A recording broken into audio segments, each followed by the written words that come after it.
There she is. This is my wife, Eva Martins. I'm Garen Martins, for those of you that don't know me.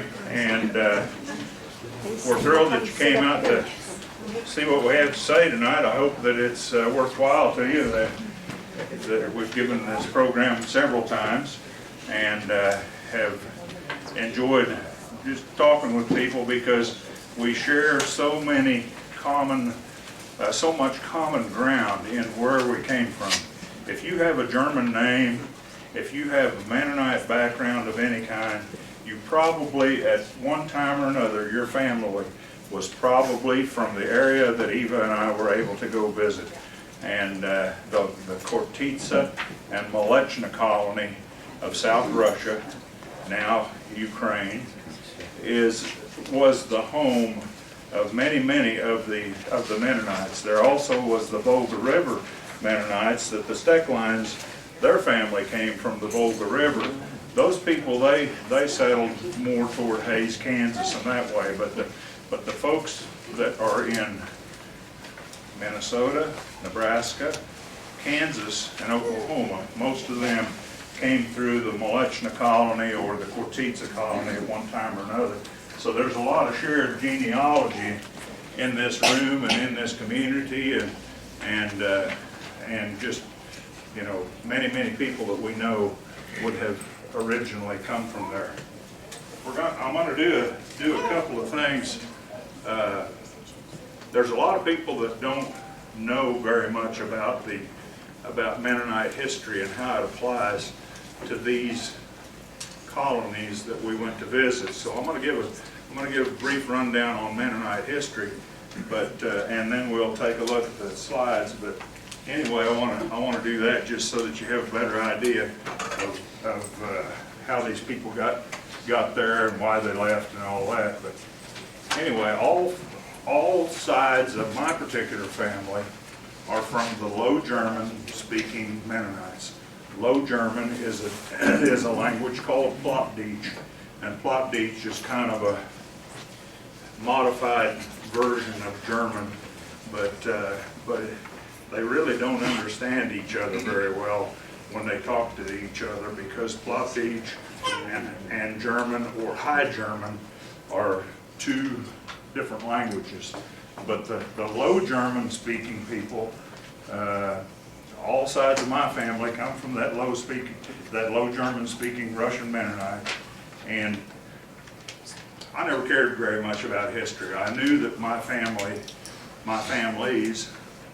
had originally come from somewhere in Russia, but I didn't know very much about them. And but I was always curious. My family names are Martins, Wickert, Fast, Fleming, Becker, and Jansen. Those are the main families that I'm related to, or the main families that I would have come from. There are a number of other Mennonite names that you find, Newfields and, you know, Pletts and all kinds of different names. But my particular ones are Martins, Wickert, Fast, Fleming, Becker, and Jansen. And so those were the families that I was most interested in finding out about. Eva and I love to travel. We go a lot of different places. We've been all around the world. And in 2015, we were on a trip in China, and the lady that put together our tour to China owns a travel agency out of Canada, and they put together all kinds of travel, different places. And she and I were visiting one day, and she's a Mennonite as well, and we were talking about the history and all that, and she said, you need to go on our annual tour to the Mennonite colonies. We have an excellent tour with an excellent guide. You need to go on that. And I thought, well, that sounded kind of interesting. The problem was to convince my wife, because she never wants to go anywhere that we want to go, that I want to go, because she's always afraid of what the bathrooms are like, or what, I don't know. She's always worried about that. But it took me about a year to convince her. She kept saying, Well, you need to take somebody else. Well, I talked to Mike Martins, I talked to Erland Martins, and neither one of them would go with me. They had to plant wheat or something. But finally I talked Eva into going, and today she'll tell you I would go back in a heartbeat because we had such a great time. But anyway, it took us about a year to decide we wanted to go, and then we started making the arrangements. Eva is an excellent genealogist, and she's been doing genealogy work for a long time. So she had all the genealogy things covered. She had figured out who the families were, just quite a bit of information about all of the people. But I wanted to know about the history. Why'd they go there?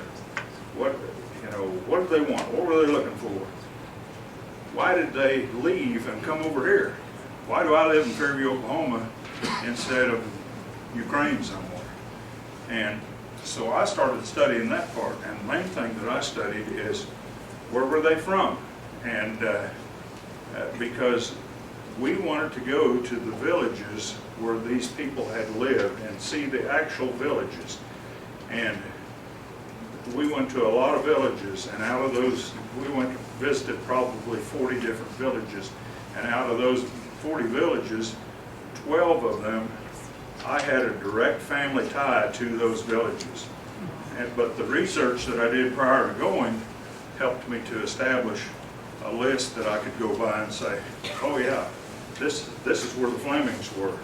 And so I'm going to pay particular attention to what's here and what's going on. You'll see a little bit of that in the presentation.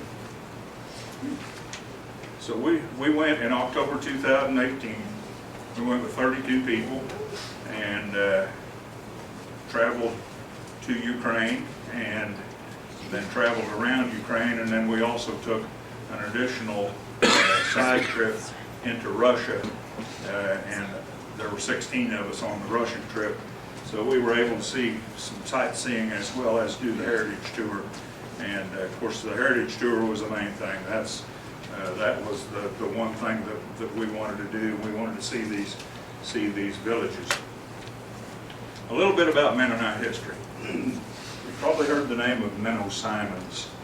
Menno Simons was a Catholic priest of the 1500s, and very much like Martin Luther, Menno Simons, as he was trained to be a Catholic priest, they didn't teach him much about the Bible. They just taught him how to be a priest, whatever that entailed.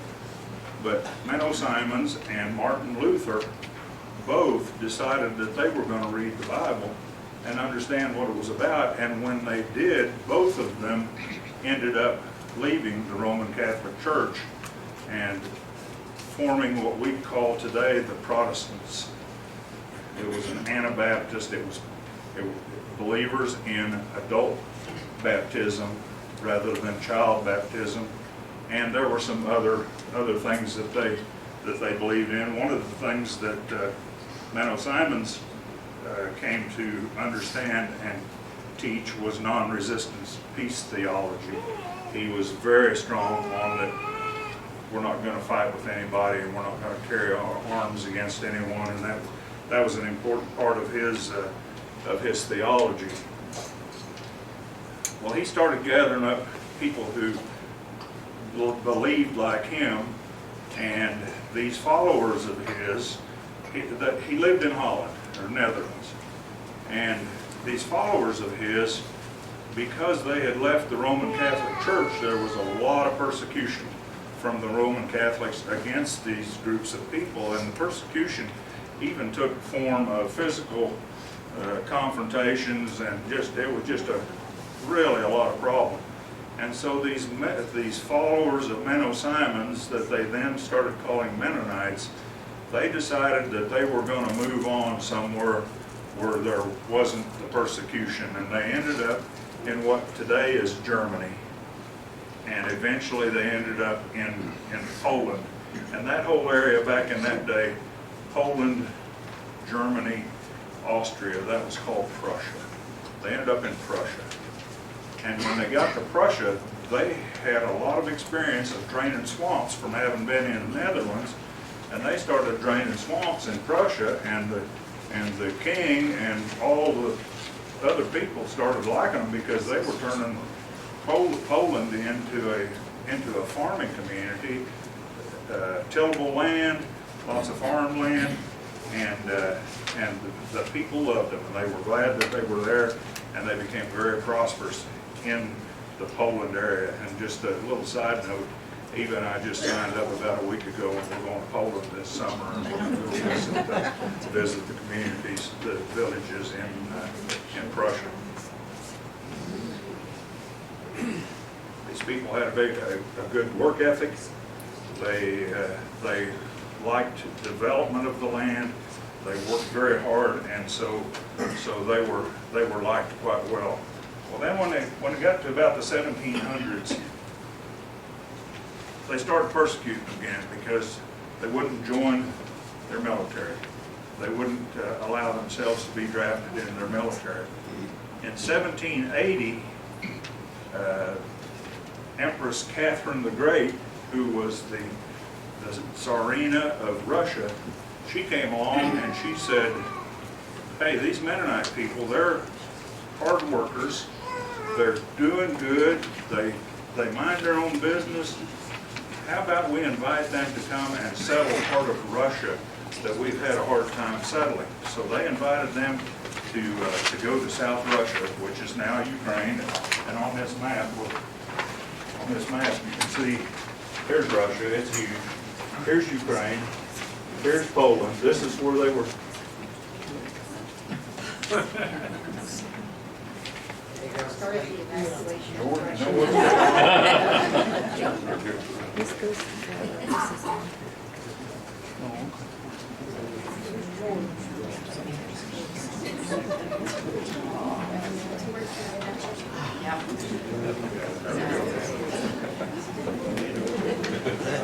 Jordan knows what he's doing all day.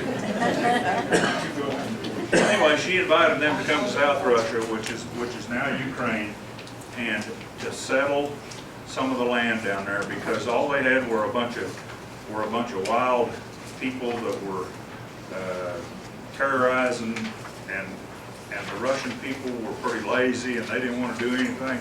And so she said, let's get these progressive people to come over here. And she made an agreement with these Mennonites that she would allow them to have self-governance. She would allow them to have religious freedom, that they could use their native language, plot beach, that they would have freedom from military service, and she gave each family 175 acres of land. So they said, you know what, that's a pretty good deal. And so they started moving from Prussia and headed for Ukraine and started setting up these colonies, these villages. The area that they moved to was about the size of Major County. It consisted of two main colonies, one called Kortitsa, which would be the old colony. Kevin was just showing me his family's from Kortitsa. And then the other colony is the Mleczna colony, and it is the larger of the two. Kortitsa colony had 15 villages. The Mleczna colony had 57 villages. And this was all virgin native land. When they got there, it was just grass and very fertile, but there was nothing there. And they started out from nothing, and they started developing this. They built their villages, their homes, their businesses, and they were quite prosperous. They had manufacturing plants. Tree planting was a big deal. They would plant 2 million trees a year within their colonies. And this place that used to be just plains and grassland, when we were there now, it was pretty forested. And that was all a result of those people having come in there. They had farm equipment manufacturing companies that eventually became car and truck manufacturing, and so they were doing all kinds of stuff. The Russian government was very pleased and left them alone. Eventually, they left and they came here. Why did they do that? Well, as the years went by, they changed czars, they changed the people in charge of the government, and those people quit liking them as good. They tried to get them into the military. They tried to say you're going to do everything in Russia. We're going to run your government. And so the people started leaving. And most of the people that that ended up in Major County left there between 1874 and 1880.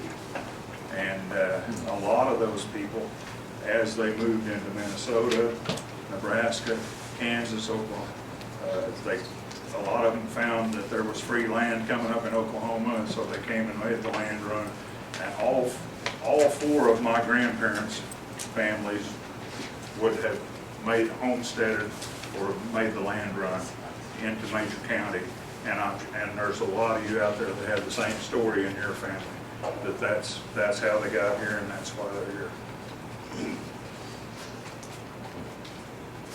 Okay, so let's take a look at some pictures and we'll see what we've got here.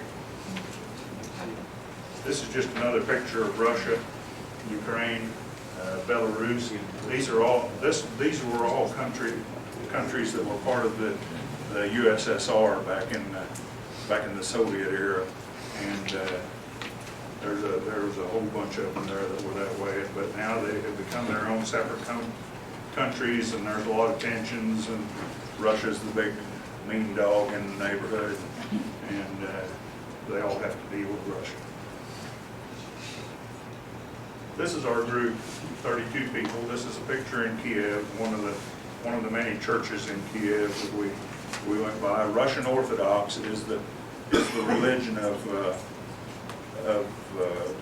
Ukraine and of Russia. They have beautiful architecture in Kiev. In fact, this is an old building that's been turned into a Renaissance hotel, but that's the old original architecture. Just fantastic architecture in that town. Here's a beautiful church, Russian Orthodox church.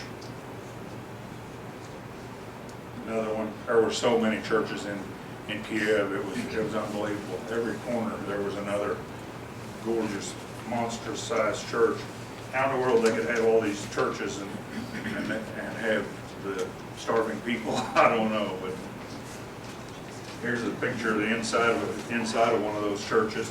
This is all gold leaf, and then all of the pictures that you see there, those are all what they would call their icons, and they of course they worship God, but they feel that they get special privileges from communicating with these icons and praying to them and asking them for the things that they need from life.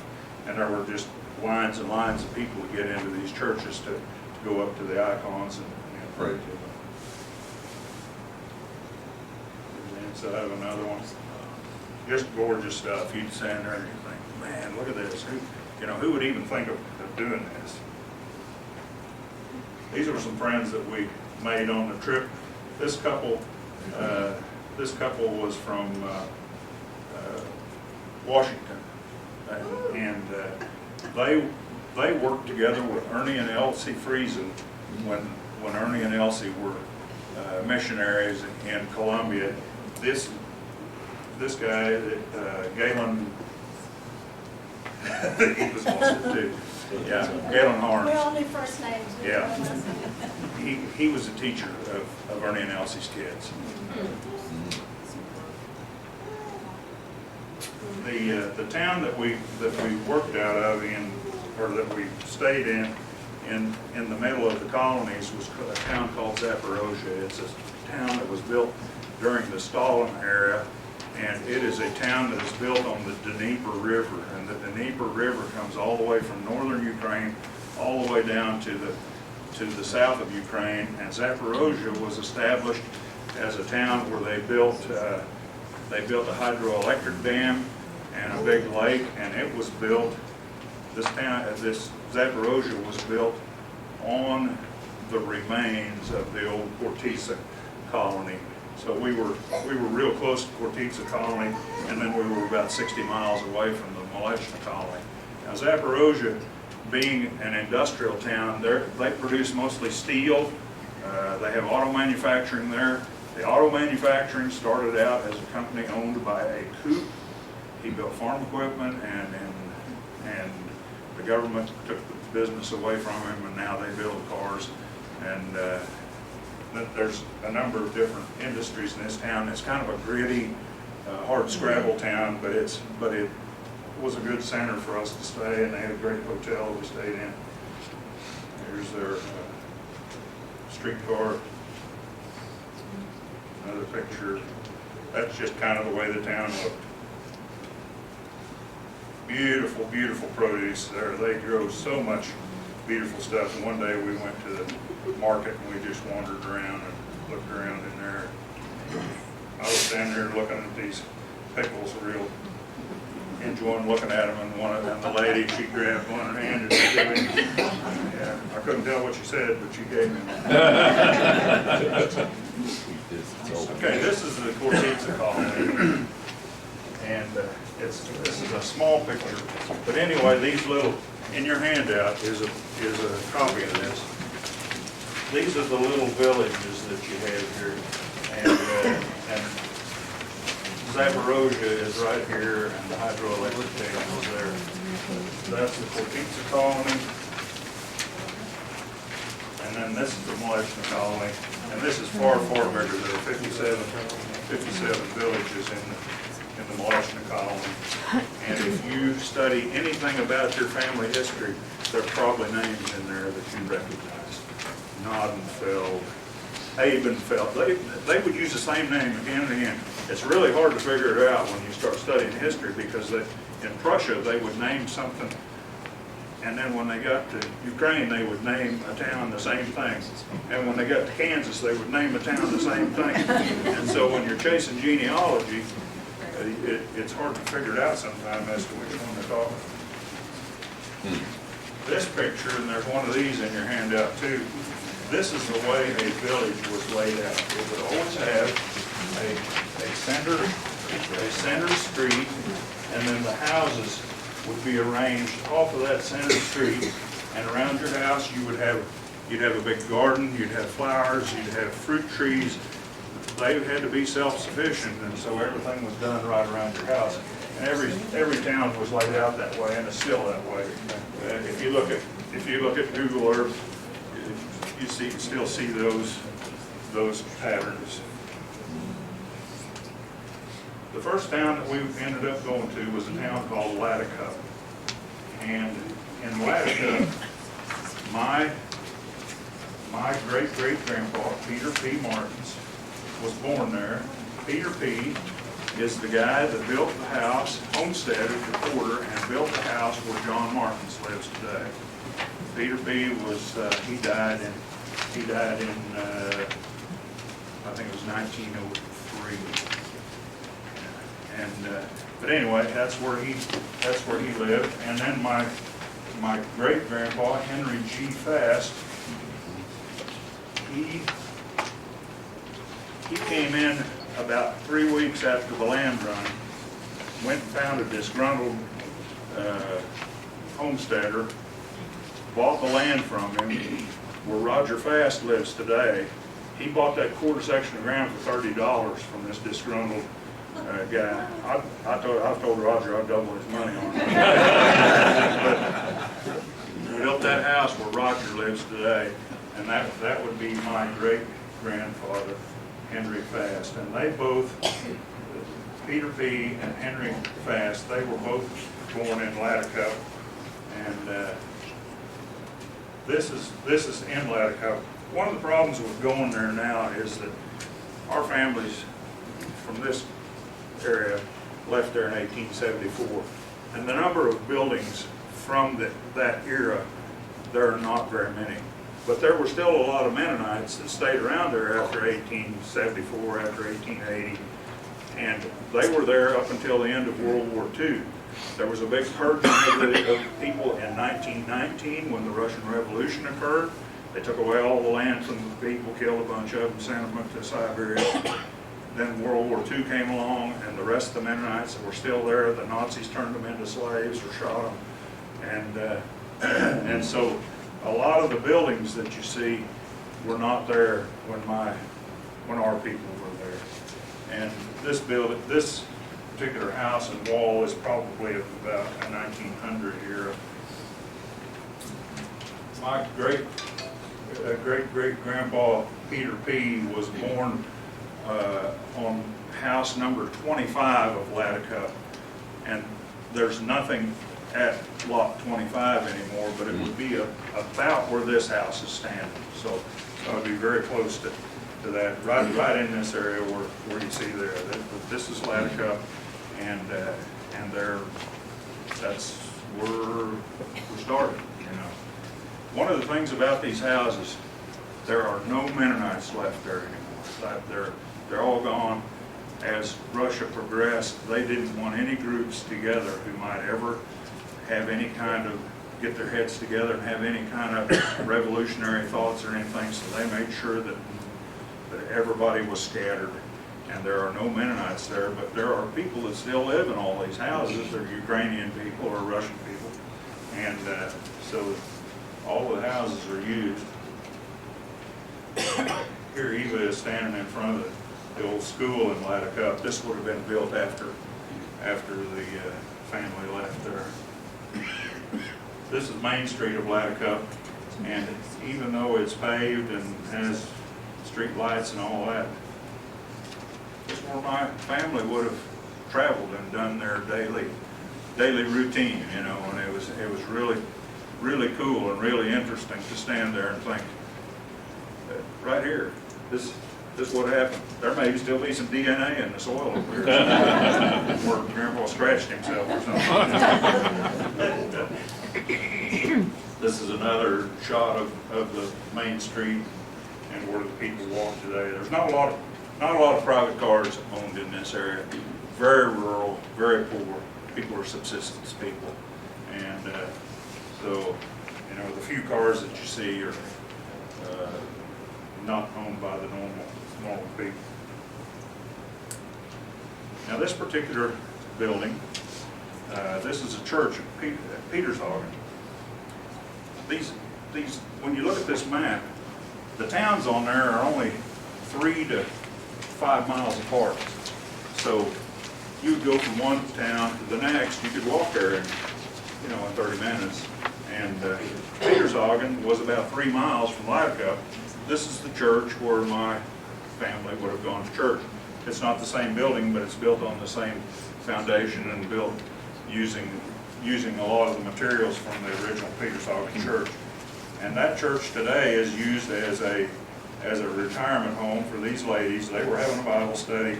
I went and looked at that open Bible you see there, trying to figure out what they were studying. Something about Ukrainian.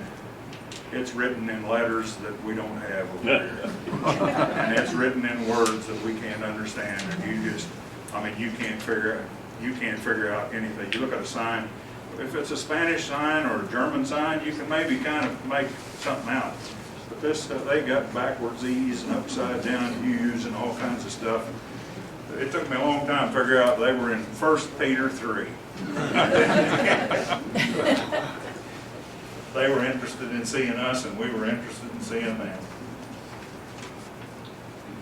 This particular building is these people were very progressive. I mean, they became wealthy. The Russian government still considered them to be peasants, but they became wealthy. This is a flour mill that was built by a Willems family in 1890, and it's still in operation today. And so you look at 1890. One thing that the Mennonites liked was architecture, brick architecture. Man, they just had all kinds of interesting things, and all these arches and different sawtooth patterns and all kinds of different patterns within their bricks. But that's the Willems flour mill. And then this is the Fast flour mill. We don't know how it's related to my Fast family, but I'm sure it is from way back when, and they're still doing flour there today. This is what the roads look like. They're worse than the town of Fairview. They were horrible. I don't know how they get anything to market. Their roads were horrible. You couldn't drive the bus over 30 miles an hour. But they don't have any money. They're poor people. This is Lindenau, Molechna, and this is the train station. one of the things with the train station, when they first brought trains in there in about 1880, everything would have happened out of this railroad station. Their goods would have been shipped out from there. If they would have gone anywhere, they would have gotten on the train. When people left for America and they were never going to see them again, they would have their powwow of Cry Fest, and hope to see you again someday. But this is Linda now. And to prove my point on you can't read anything, look at that name. I don't know what it says. I know it's Linda now, but it's the name of the town, but how do you make that out to say Linda now? You know? This is the front side of that train station. This particular building is a church, and this church has special significance to me and to many other people. This church is at Rudenvide, and there were a group of, I need to look at my notes here. There were a group of people, a group of Mennonites that felt that the general Mennonite church had fallen into spiritual decline, and that things were just real tough. They felt like they'd become cold and undisciplined, and they were inconsistent with biblical teaching. And so there were a group of 27 families that got together, and 18 men from those families put together a list of things that they didn't like about the general Mennonite church, and they then separated themselves from the Mennonite church, and they started the Mennonite Brethren church in this building right here. It's still the same building, and this particular building has since been used as a granary. They added that on the middle so that they have a lift of the grain and stuff. But one of the other reasons that this building is so important to me, one of those 18 signers of that Declaration of Independence from the General Mennonite Church was a guy by the name of Jacob Becker. And Jacob Becker is my great uncle. His brother Benjamin, who was also a part of that whole movement, but didn't sign that paper. Benjamin Becker, he was my great-great-grandpa. Those two men came to the United States, and they homesteaded in the Cheyenne Arapaho land run. It wasn't really a land run, a lottery more, at Hitchcock. And I have been on those farms before. They eventually moved to around Homestead, but they came to Hitchcock and then Homestead. And both of them are buried in the South Mennonite Brethren Cemetery. And Jacob Becker, who was one of the founders, one of the 18 founders, he has quite an elaborate tombstone that describes this, of him being one of the founders of the Mennonite Brethren Church. That's where it started right there. Nordenfeld was another church where they made the big transition, but this is a pretty important part of history for Mennonites. Speaking of Mennonites, basically, there's a whole lot of different kinds of Mennonites. I mean, there's 100. But the ones that came out of the Malechna colony and the Cortitza colony were what we would call the General Conference Mennonites. And around here, we know them from the Mino area. The church up at Orienta used to be a General Conference Mennonite church. The Mennonite Brethren, we're familiar with them. And then also the Church of God in Christ Mennonite, we know it as the Holden Church, and a lot of their people came out of there. They have some Swiss influence as well, but a lot of their people came from the group of Mennonites that were in the Malechna colony and eventually ended up over here. This particular house is an 1850 house, so it would have been there when my family was there. We happened up on it, and it's an interesting house, and it has an interesting construction.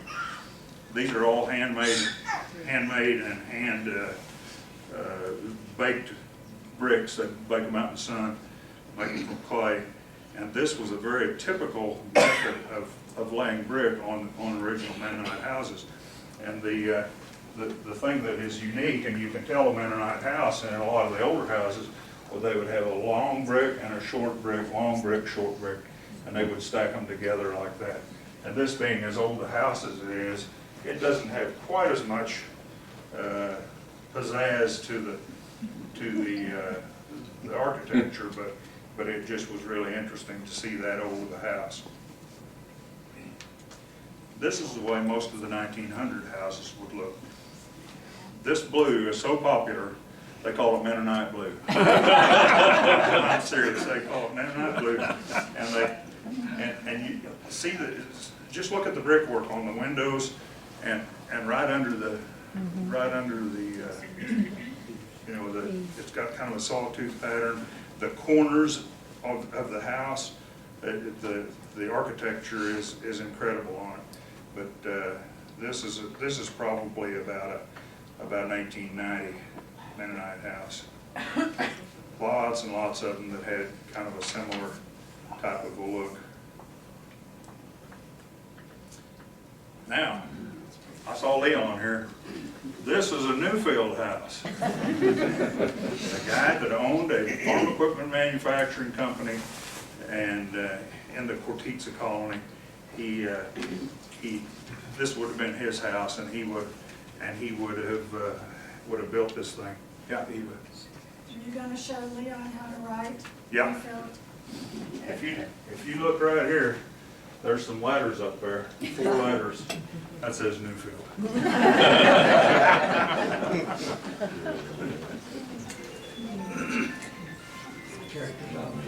I'll show you the factory in a minute. This is an old school. Something that was very interesting about the Mennonites, they prized education. I mean, they were very serious about education. They wanted their people to be educated. They built primary schools. They built secondary schools. They really took made a lot of. My nose is running like everything. They put a lot of effort into having schools. And, this particular one would have been an elementary type school at one time. This one doesn't have, well, it has a little bit of Mennonite blue around the windows. There's a picture with several houses in a village. All the houses had some sort of a wall or a fence. Back in the old days, before they started building walls, they had a thriving silk industry among the Mennonites. They would raise silkworms, and silkworms eat mulberry leaves, and so they would plant a row of mulberry trees around their house, and then they would keep them trimmed down to where they would never get very big, but they'd always have a supply of mulberry leaves to feed their silkworms, so that they could have this silk and sell that, and that was a form of getting some cash. But every place has a fence around it. But when you get out in the countryside, there are no fences. If you put cows out, you send a shepherd or a herder with them during the day, and they walk around with them, make sure they don't go where they're not supposed to.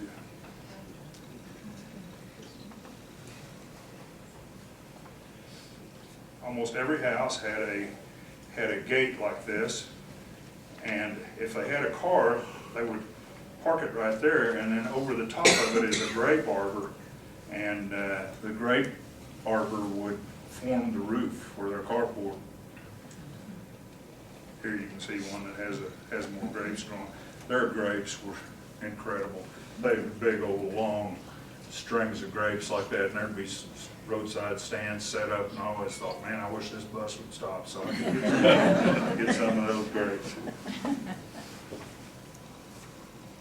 They took a lot of pride in their property. This particular building was a school for deaf and mute people, and they cared for their handicapped people. They did a lot. They they had homes where people that were infirm could stay in different kinds of homes. This particular one specialized in deaf and mute people.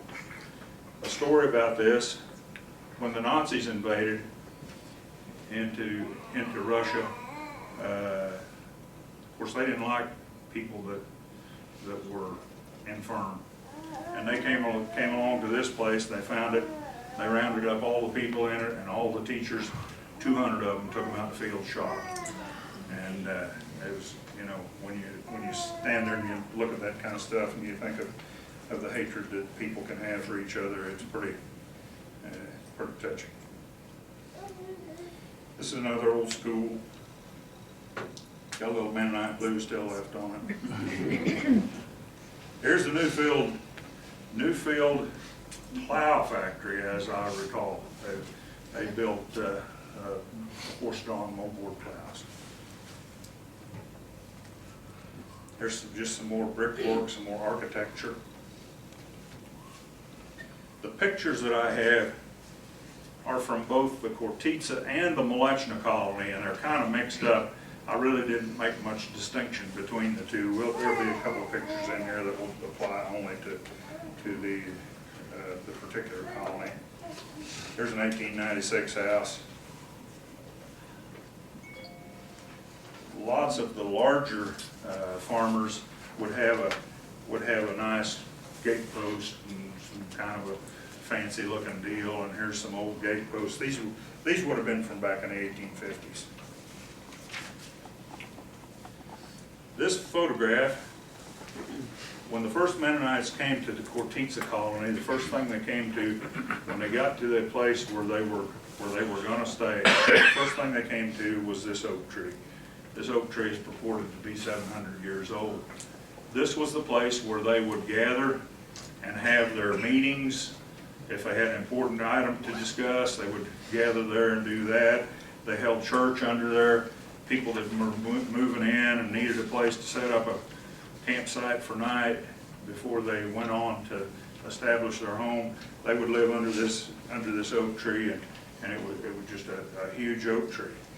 But that thing has been around so long, it doesn't look the same anymore. It just about had it, and they have done all kinds of things trying to tie it up to where it's so important to the Mennonite people that they've tried to preserve as much as they can. There's one branch that sticks out. You can see it. You can see it right here. It still has some green, and then surrounding this old oak tree, there are daughter trees all around it, and there have been a lot of oak acorns gathered off of this tree and planted in the United States. Tabor College has a couple of them, and there's another. Steve Cleaver's brother, Jonah, yeah. They planted one in honor of Jonah when he passed away, and but this is a very important place. This was one of the places that when you go, you're just expected that you're going to go to this place. What community is that in? It's in Kortitsa. It's in Kortitsa village of the Kortitsa colony. And it's right behind the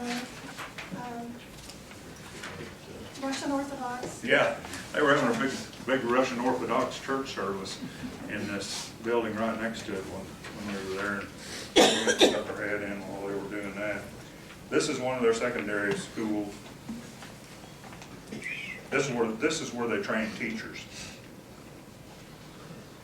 Now this particular house was a LEP, and we had a lady in our group. She was a LEP, and this was her Great uncle? Yeah, great uncle or something like that. But anyway, this guy owned a big factory, and this was quite the fancy house in its day. But it's been repurposed since then, and Eva called it the dollar store because they have it's a merchandiser, and this is what they sell out of there. Something that was fascinating to me. You see down here, there are some garden hoses there. If you buy a garden hose in Ukraine, you have to buy the ends of it separately. The screw-on part, you buy the hose, you buy the end separate. put it together yourself, or you use the ones off your old hose. There's another picture of it. And then also in this old house was a restaurant, and this guy was selling breakfast in there, and he also had in the cooler back there, you can see he's got his bottles of vodka. There was vodka everywhere he went. This lady, I got a kick out of seeing her. She's a babushka. That's what they call the grandmas, a babushka. And she was standing there leaning on her hoe, and we all laughed. I bet she goes and tells her friend, "You remember back in 2018 when that big bus came driving by?" You know, because this was rural stuff right here. This is what their electrical system looks like.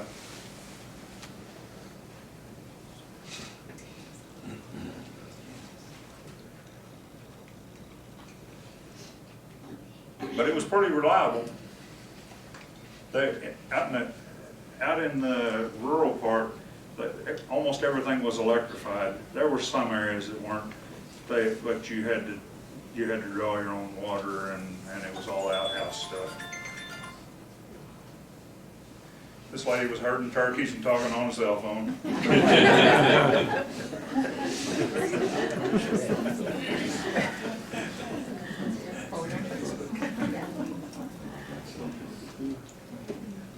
If you had a butcher calf, there weren't very many.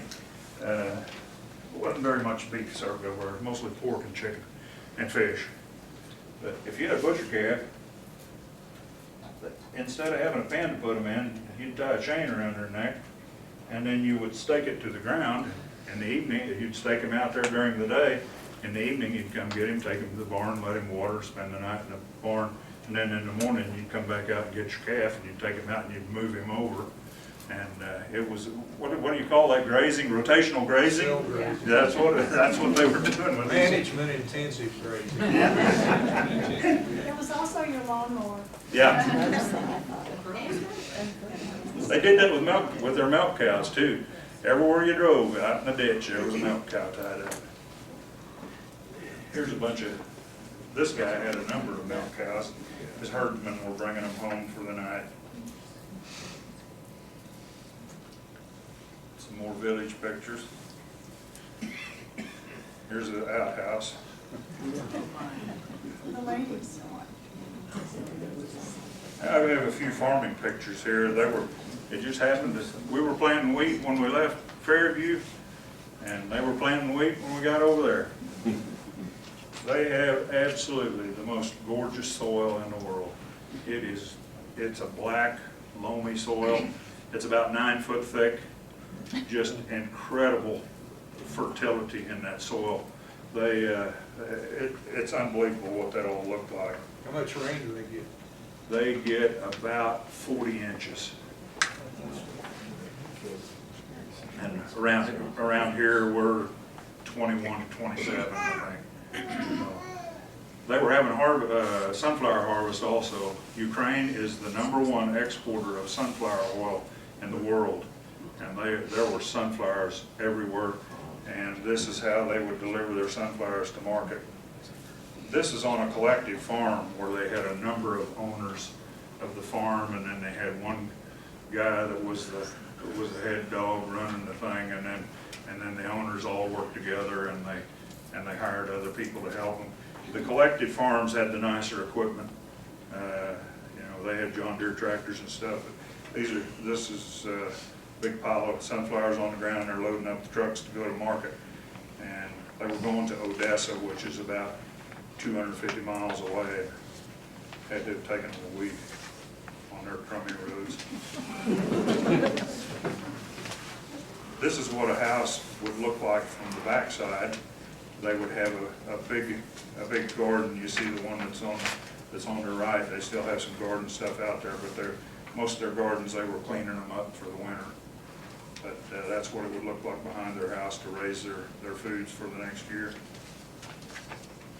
Here's just some field shots. I felt very much at home. It looked like northwest Oklahoma, you know, and the land is a little more rolling than it is here, but it looked very similar. There's some wheat that's just been planted. Pretty ground. Did they raise any row crops there? They had a little corn, but not much. I saw a few soybeans, but not very much. A lot of vegetables. There in the background, you can see a little village with a Russian Orthodox church sticking out in the middle. Here's one of the big tractors. Now the collective farms would have a new John Deere or a new Case International. This happens to be a Belarus, and but they look pretty old-fashioned to me. Now this guy, the bus was blocking the road, and he came driving down, and of course, being farm oriented, I had to always go look at the farm stuff. And so I went back, he stopped and he got off his tractor and he went around and he's fooling with the drill a little bit while he's waiting on us to get out of the way. And so I went back and I looked and he had this harrow attachment on the back of the drill and of course I built harrows for years, and so harrows were interesting to me, and so I'm trying to talk to him about his harrow and we aren't making any progress. And finally I pointed to his tractor. It didn't have a name on it anymore. I pointed to his tractor, and one of the main tractor brand there is one called a Belarus.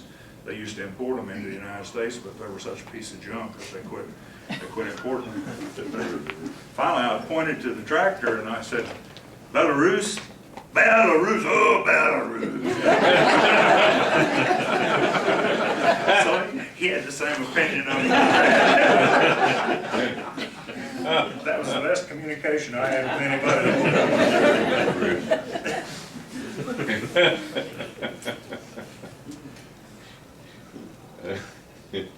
You can see it's a little bit rolling. They call that land the steppes, and the steppes mean that you have a level, rolls up into another level, rolls down into another level. So this is part of the steppes. This particular truck is called a ZAZ.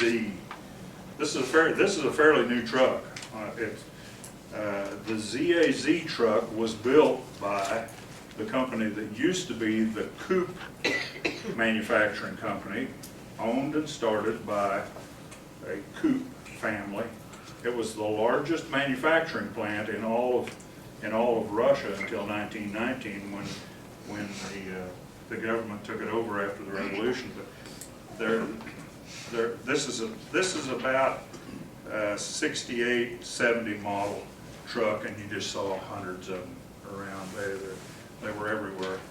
And the ZAZ factory, they build cars now, and they build a lot of components for other cars. If you buy some of the Chevys, the Cobalts and some of those things, you get parts that come from the ZAZ factory in Zaporozhye, Ukraine. They don't have any pickups, no pickups. This is their pickup. This is a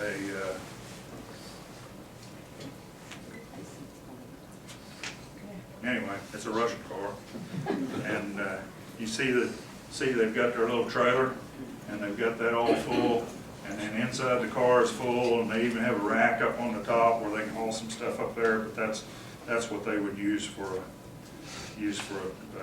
pickup. LADA, L-A-D-A, the largest manufacturer of cars in Russia. And these are a couple of LADAs that we saw parked at a convenience store that we stopped at, and lots and lots of LADAs running around. They make nicer, newer cars too, but those people in Russia, you saw a lot of newer cars, but in Ukraine you didn't see very many because they just don't have money. Here are piles of pumpkins. I couldn't figure out what in the world are pumpkins everywhere. Well, they have big piles of them that they put in their front yard, and they use that to feed their animals over the winter. You know, I kept thinking, how could you ever eat that many pumpkins as a person? But they fed them to their animals. Here was a new tractor dealer. This was New Belarus, and their New Belaruses, I'm told, are much better than the old one. Yeah, and there was some smoke coming up there. Do they heat with firewood, or do they heat with natural gas? Or? Quite a bit of wood. Yeah, yeah. There was you would see wood coming out of chimneys everywhere. Do they have gas pipelines there in them towns? I mean, it's gas. Yes, they do have some available? gas pipeline. They're all above ground. Oh, my. There'll be a fence around their house like this, and then up here about 8 feet high is a yellow pipe, and it's mounted. They have posts that go down in the ground, and then that yellow pipe runs along there, and then it goes into this house, and it goes into this house, and goes into this house. But it's up there in the air. And so you don't have to call them. Yeah. You know, I sold my manufacturing company in 2010. I sold it to Great Plains Manufacturing out of Great Bend, Kansas. They're a pretty large manufacturer, and their number 2 market in the world is Ukraine. And they have a factory in Ukraine, and they build a lot of their Ukrainian equipment in their factory. I'm told that they build some of my old Harrows in Ukraine too, but I never did see any. I sure would have liked to. Here's a John Deere dealer. Most of the tractors that you saw were like this. Leon, this is one of those field cultivator looking things that has springs mounted on it, that the arms move up and down. Yeah, that's pretty old fashioned. Here's our bus. That poor bus. Those crummy roads. After we left the colonies, well, we went to Odessa, and Odessa is on the port, on the ocean, and it's on the Black Sea. And in Odessa, you'll see right over here, there are a whole bunch of grain bins. Ukraine is the number 6 exporter of wheat in the world, and they ship most of the wheat out of Odessa. The other thing we saw that has been kind of interesting because it's been in the news. Here is the Ukrainian Navy, right there. Those 5 ships, 6 ships, Ukrainian Navy. And here about a little over a month ago, Russia and Ukraine got into a fight over that Russia wasn't going to let Ukraine drive their boats through a certain strait, and so they captured one of them. They're still holding them hostage, and we wonder which one of those ships it was. Boy, they bunched them up. They might hit them all at one time. This was inside the Opera House in Odessa. Beautiful place. They really like opera and that kind of stuff. We went to a couple of we went to a couple of ballets, and one of them not so much, and the other one was Cinderella. Cinderella. I can figure out Cinderella, but I can't figure out that they're trying to tell some story that I'm not familiar with. This is the outside of the Opera House in Odessa. Here the street vendors are set up. This is the place to buy souvenirs because it's just people that are bringing their stuff that they're making at home. They're making a living off of selling this stuff along the street. We bought some beautiful needlework stuff along here from the lady that sat there with her needle and made it.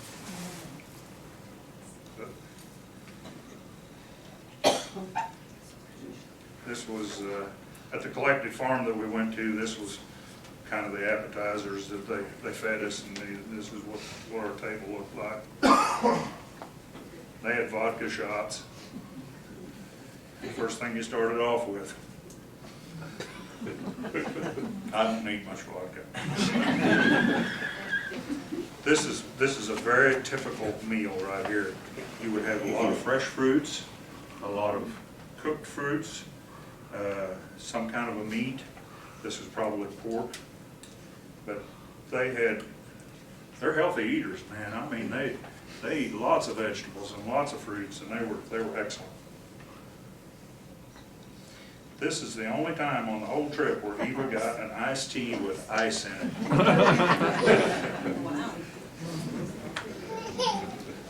This particular drink that I'm holding here is a drink called Uzvar, and Uzvar is a warm drink that they prepare by taking dried fruits, and then they boil those dried fruits in water to boil all the flavor. And I mean, they boil them for hours, and they get all that fruit out of there. Then they eat the fruit, and they take the juice and they turn it into a drink that you would have about any time of the day. Excellent, very, very good. I've made some since I got home. It's real easy to make. And then vareniki. Vareniki is the #1 food of Ukraine. It is the national food of Ukraine, and that suits me fine. I love vareniki, but they had all kinds of different. Some of you may have called them pierogies. They call them pierogies a little bit too. But one day we just took off on our own when we were in Odessa, and we wandered around and went and found a restaurant, and we just ate vareniki till we couldn't eat it. Yeah, even. At our family Christmas, we have Veronica, and our 11-year-old granddaughter has christened that the German wontons. This particular vareniki here is a cheese-filled vareniki, and they served it with marinara sauce. It was tasty. If you look at almost any culture, they have some sort of a pocket type meal. The Chinese. The Chinese wontons, the raviolis, you know, all of these different kinds of, but vareniki has always been my favorite food. This was a sausage and meat vareniki, pork I'm sure, with sour cream on it. And potatoes and mushroom. Yeah, potatoes and mushrooms in it. And then this is the new one, cherry vareniki. I had never had it. I had always read about it. Had never had it, but it was awesome. We made some for Christmas this year for our kids. It didn't turn out as good as this, but still, it was really a neat dinner. And then this is the more traditional vareniki, similar to what we see here. The reason I show you this picture is because if you don't have dill in Ukraine, you can't cook. Everything has dill, and more dill on it, and it was good, you know. But you see, there's dill and some parsley on top of this.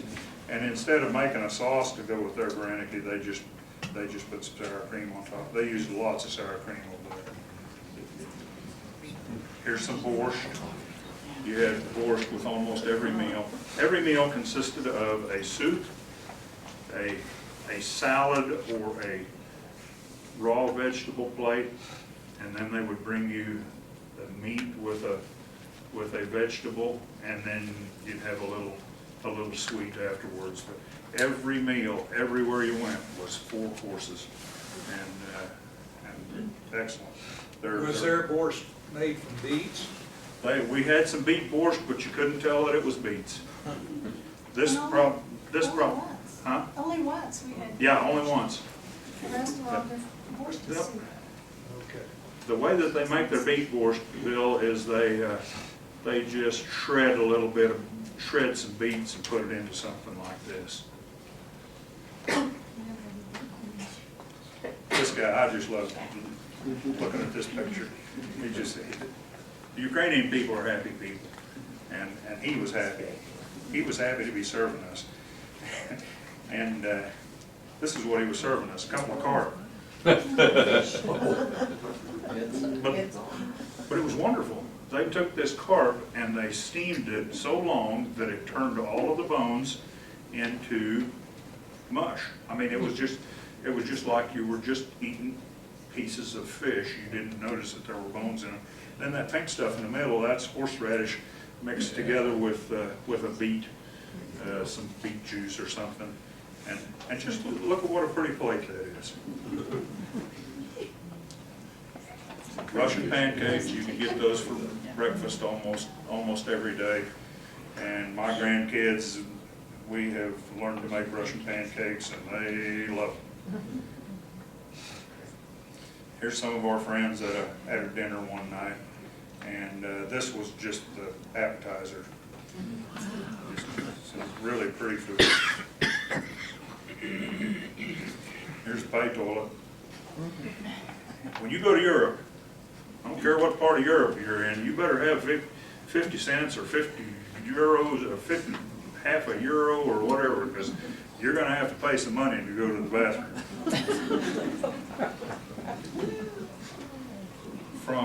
From Ukraine, we flew to Russia, to St. Petersburg.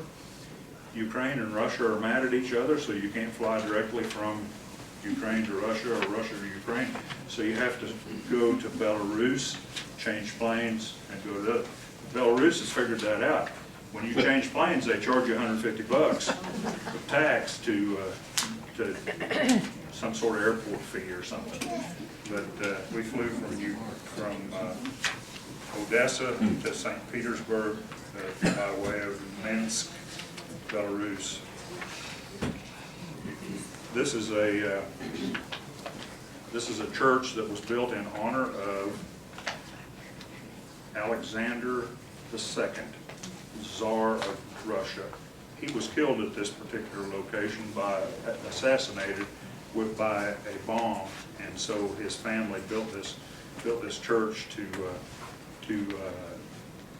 commemorate, to honor him.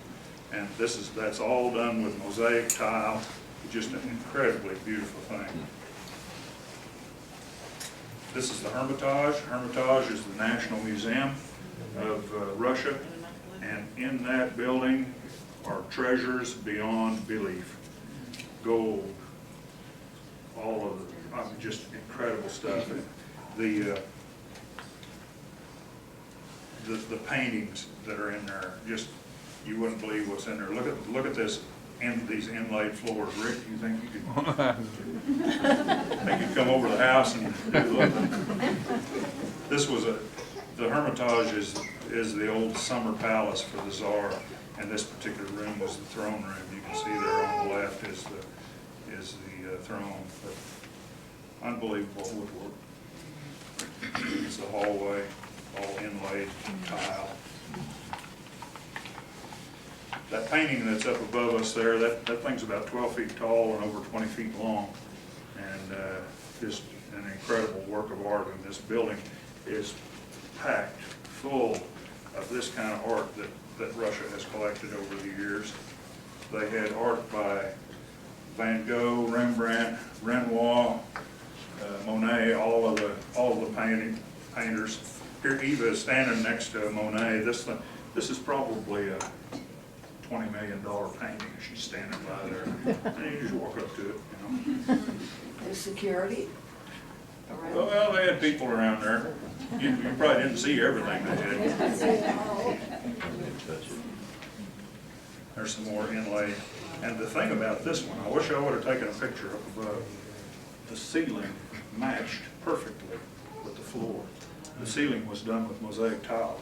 The floor was done with inlaid wood.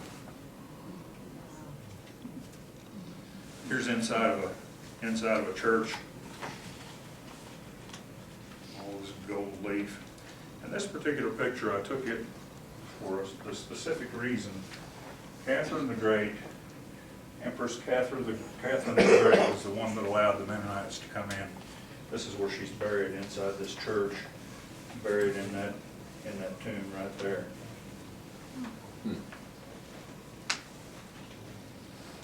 Where was that located? That was in the, It's in St. Petersburg. it was St. Petersburg somewhere. That's as good as we can get. Yeah. This is Peter the Great's winter palace.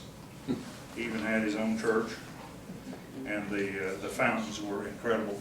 No pumps on these fountains. It was all gravity fed and all gold covered. Okay, go back just 1 minute. The what? The right-hand wing of that building is a cloth facade that over there, if they are working on something or doing some construction, you do not see it. You might see some little bit of scaffolding, but they have got a curtain of some sort hung that matches the building, so you don't really even realize there's construction going on. We were there a week before we actually figured that out. Yeah, Ripple, I went, oh my goodness. It's a secret. This is how the people live. That's apartments in St. Petersburg. This particular picture here is pretty heartrending when you know what it is. St. Petersburg was also known as Leningrad during World War II and up until just a few years ago. The Nazis put a siege on Leningrad, and to keep anybody from getting in, getting out, they didn't allow any food in, anything. And in 4 years, there were 500,000 people who starved to death in Leningrad. 500,000 Russians who starved to death because of this Nazi siege. This is where they're buried. And each one of these is a pit where they would have buried people. And these things go on for blocks. 500,000 people. Every morning they would send a truck around or a cart, horse cart around, and they would go down the street and they would load up the dead people in the cart, bring them here, dump them in a hole, and cover them up. And Putin's brother is buried in this area. It's unbelievable what people can do to each other. The markers that line that are years, and that's the year that they died.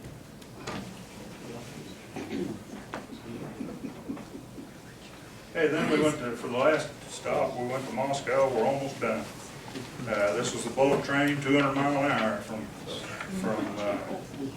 St. Petersburg to Moscow. And when we were in China, we went 250. I thought the Russians were kind of slow.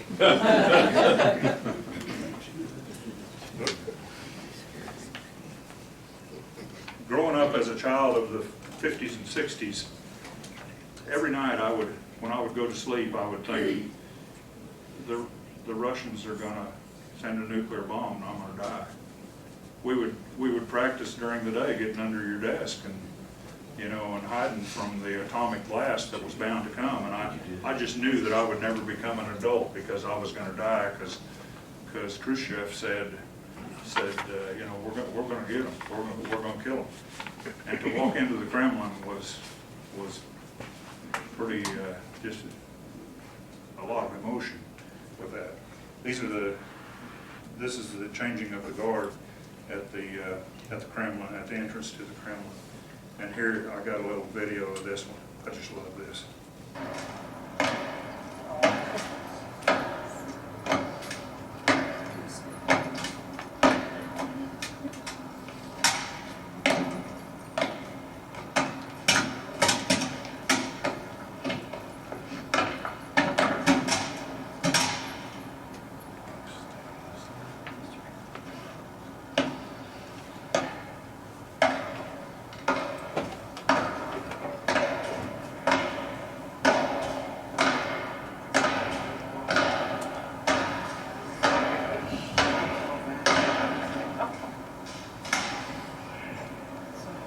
Is that not Russian? Man.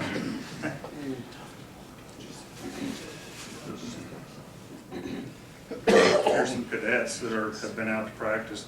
In the Kremlin, I had to walk around and I'd think, every war, these are the guys going to be shooting at my grandkids. It's part of the Kremlin, part of their office buildings. Kremlin is a big, big deal. It's I don't know, probably 10 or 15 square blocks.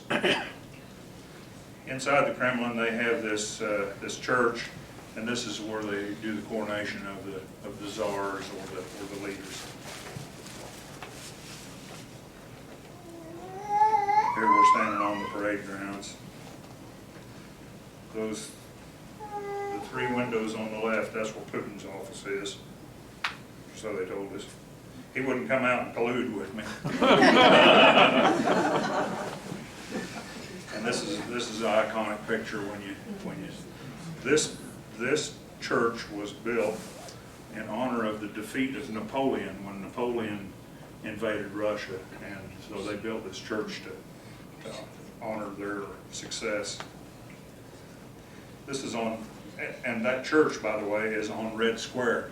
We've all heard of Red Square, know what that's about. We're standing on Red Square.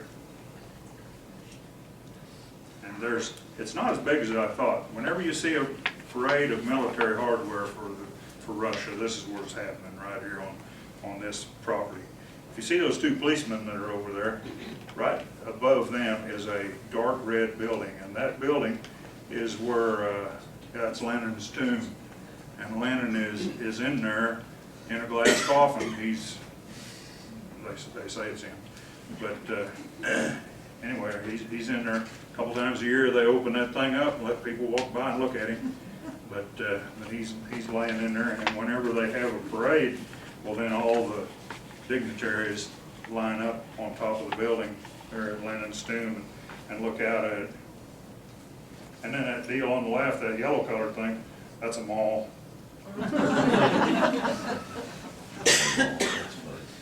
One of the things the Russian and Ukrainians love is color. They just, man, I mean, they love color. This is in that mall. This was just a fruit display that they had in there where you could buy your fruit. And then they were having kind of an Oktoberfest, and it was very pretty. This was down in the subway. In the subway, it's like an art museum. Clean, safe, you know, it was unbelievable. And they had all of these different mosaics to show Russian life. Something interesting with Moscow, well, with all the cities we were in, other than when we were in the rural areas, their welfare system over there, whether it be Ukraine or Russia, consists of, if you don't have a job, the Russian government will give you a job. They'll give you a broom and a dustpan and a plastic bag, and this is your half a block. This is your half a block. That bathroom over there is yours, and everything is spotlessly clean. When we got back to the United States and I walked in the bathroom, Houston, Texas, I thought this is the dirtiest place I've been for 3 weeks. You know, but that's the way that they keep things. Moscow was a very modern and clean place. And this is also in the subway. The subways had themes. One of them had the mosaics, one of them had the Stained glass. stained glass, another one had something else, and they all depicted that hard work makes your life better. The theme of kind of. The guy standing up here was our tour guide. His name is Len Friesen. And Len is a professor of Russian up at a small university in Canada. He has lived in Ukraine and Russia for a number of years, knows his way around. He's been taking people on this tour for a long time, knows the language well. If you go to a place like this, if you don't have somebody that knows the language, you're in trouble, because there's just no way to figure your way out. I'll go anywhere in German-speaking Europe and not worry about it a bit, or I'll go places where they speak Spanish and not worry about it a bit. But boy, this is, you couldn't do it. You just couldn't do it. And then we got home.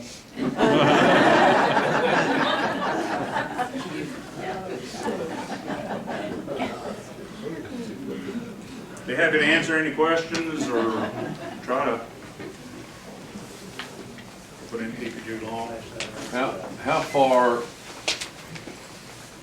when the when the Mennonite people went from Russia to Ukraine, Well, it's all part of, but how many miles? oh, When they went Like from- from Amsterdam to Russia Yeah. to start with, and then approximately, Well, from Prussia, I don't know from. or Prussia, yeah. From Prussia, it was probably about 400 or 500 miles.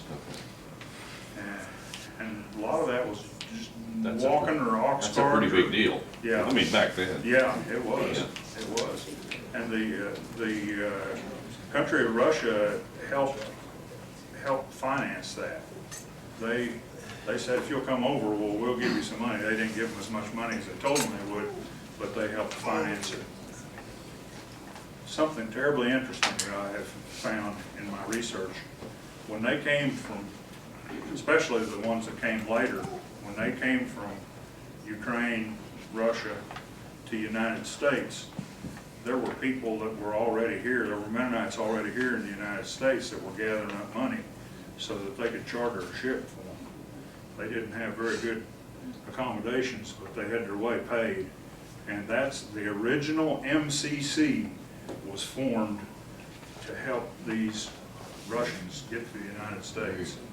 And, What about cemeteries? Did you see any cemeteries there with anything that, we saw a few, but they have destroyed most of that. They want to wipe that bit of history off the map. Our guide that was there, she was a Ukrainian. She was married to a guy from California and lived in the United States quite a bit, but she grew up Ukrainian. And she said that as a child, she never knew about the Mennonites. It was only when she became an adult and she was looking for a career and she wanted to become a tour guide, and she started learning about the Mennonites, and she's taken lots and lots of people on the tour. We went to one cemetery that we were able to look around in. You didn't recognize any of the names. In Prussia, there's a lot of them, or in Poland, there's a lot of them, because they didn't tear all that down. Yeah, Bill? You remarked earlier when you were beginning about Volga Deutsch, About what, I'm sorry? about Volga. Yes, Like, are Volga Deutsch, are they Mennonite people too or not? most of them were Catholic. Okay. Yeah. Well, I'll tell you, you want to read an interesting book. Is it on the list? Mary Lee Steckline has an interesting book about the Volga Russians. The German people who came up to Kansas, who came to Hayes and that area. And those two had churches. I mean, if they came from this small community, they built a huge church here, and 5 miles down the road where the next community was, they built another huge church. There's one in Victoria, Kansas, but there's several, and it was the same thing. Wherever they came from, they built their own church. But it is an interesting book. If anybody'd like to read it, I do. What's it called? Written on the wind, isn't that what it's called? Pardon me? Written on the wind, isn't that what it's Yeah, called? I think that's right. Really, a lot of commonality between what happened between those people and what happened with the Mleczna Mennonites, but kind of two different groups. And you mentioned, speaking of a book, and Eva mentioned a little bit, if you got the handout, on the back page, there is I think it's back page, there's a list of a bunch of books that we bought and doing research. And if you're ever interested in Mennonite history, I have read more Mennonite books. And there's some really interesting stuff out there. Garen, those church spires or whatever you call them, what are they? I mean, is that fabric or is it metal or? It's wood. Most of it is wood covered with a gold leaf, a thick gold leaf. They have to go in and replace that every 20 years or something. Onion domes, they call those. Ray, I think you. Yeah, the Mennonites, when they left the Ukraine area, did they go out through the Black Sea? Some of them did. Most of them went cross-country and ended up leaving in Bremen, Germany. Most of them got on the boat in Bremen, Germany. How long ago was it that you were there? October. Last October. Pardon? Well, they're having major military conflict there now. Yeah. I mean, it's, United States is involved in it. Yeah. I don't know whether you keep up with that. Yeah, I mentioned that a little earlier about that they have stopped the ship. There's Crimea split off from Ukraine, became its own country. To the east of Crimea is a disputed territory that Russia wants. Ukraine is fighting. We couldn't go over there. My family actually went from Mlechna to east of Crimea and started another colony called the Kuban, and they went there because of the persecution against the Mennonite Brethren. But the Kuban area, we couldn't get in there because they're shooting at each other over there. They're always mad at each other. One of the things that we found out in our research is that after the Mennonites got here and established little towns and communities, well, if a family started, say, at Hillsborough or Henderson, Nebraska, then some of them moved to Hillsborough, Kansas, and then some of them came to Oklahoma, they had a newspaper, and it was called the Zion Bug. Zion Bug. Zion Bug. Yeah. And you had a correspondent in your community that sent information about your family to the printer, and several times a year you got the gossip from every town, the newsletter from everywhere. And the Taylor and the Fresno Mennonite History Centers, if you have older people in your family still and you come across those, they really would like to have them because it is the history of the people here. A lot of obituaries in there. You have to learn to read German. Right. They're all in German. Google Translate will help you figure out most of the words.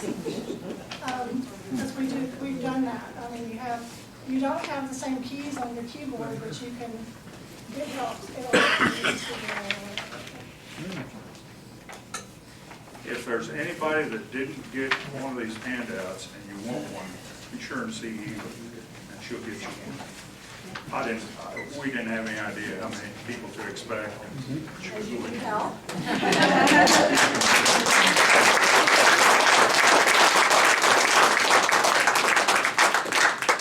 You guys might have considered this to be a problem, but to me it wasn't. I'm like, oh my goodness, this is so wonderful.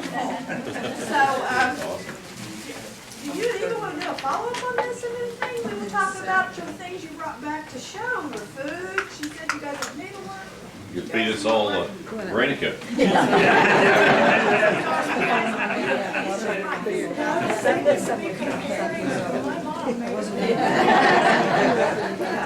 Maybe when we get back from Poland, we can do another one.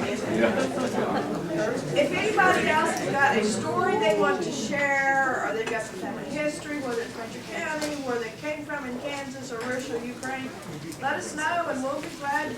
Right now, we videoed all this. It will be on our Fairview Library website, fairviewok.org. Give us 2 or 3 days to get it up so that you can share it with your families and things. And there is some water and cookies if you can find them over there. Sorry. And there's some out in the hallway. Yes, and then Judge Jim has been doing Major County history redoing. So when he gets back in March, I think, is when he'll be back. So he will probably be doing something again. But we would just love to have you guys come down. I mean, it makes the library look great.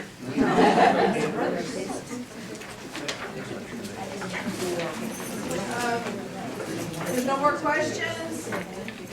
Eva, Karen, you guys got anything else you have to add? Thank you so much.